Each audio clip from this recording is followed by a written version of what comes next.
Now look at these ancient Hebrew magic circles. Those magic circles have to do with the 72 demons.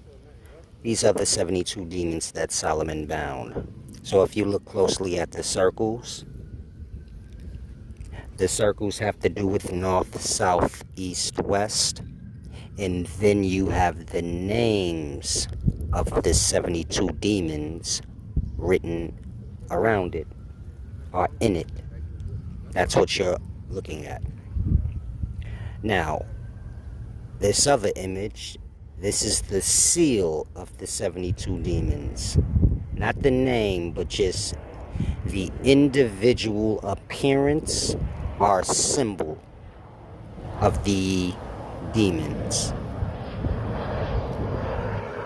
Now, those 72 demons that you see in the magic circles, as well as the seals, are the 72 constellations that the ancient Hebrews would have worshipped in the past. In the past, the ancient Hebrews believed that the dark cosmic space that everything is in was God.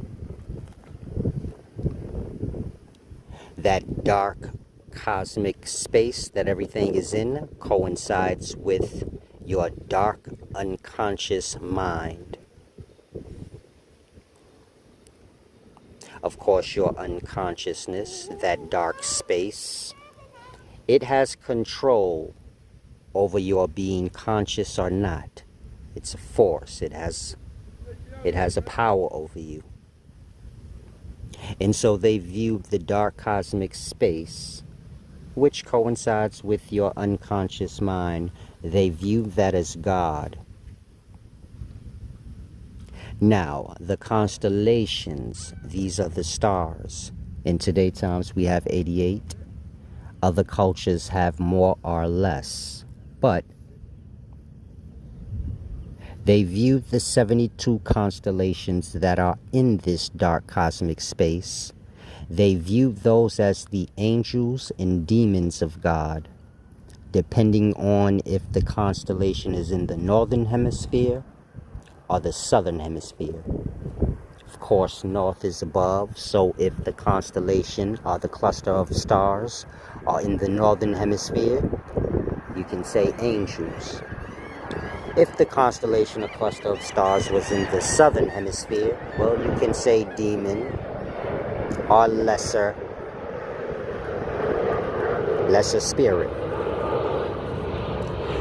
So they viewed the constellations in the dark cosmic space as the many different emanations of God. Like I said, these constellations would have been what we know now as daemon. That's what they would have called them, daemon. And of course, these daemon are all in their these daemon are all in their specific direction and position of space. You know, north, south, east, west thing. North, northeast. South, southwest. You know, the many different directions of space. They all fall into their position. And of course, these constellations have to do with our yearly calendar. So it's an aspect of time as well. But like I said, more than that, the constellations are stars, meaning they're solar bodies. That means they're places. The same way we live in a solar body, and it's a place. So the ancient Hebrews viewed the dark cosmic space as God, and they viewed all the constellations as the many emanations of God, or the angels and demons of God. Now, when the sun arises in the morning, the sun was the physical manifestation of the darkness, basically the dark cosmic space, manifesting itself as an angel of light. Now, of course, the sun is the brightest amongst all the stars in heaven. When I say stars, we're speaking of the constellations. In that darkness, when the sun rises, the darkness disappears, and so does all the constellations. So they viewed the sun. This is where the whole Lucifer story comes from. Lucifer was the brightest angel in heaven or above, and because of its pride, it being brighter than the rest of the angels or stars of heaven, it was cast down below to the darkness to become the darkness, and it manifests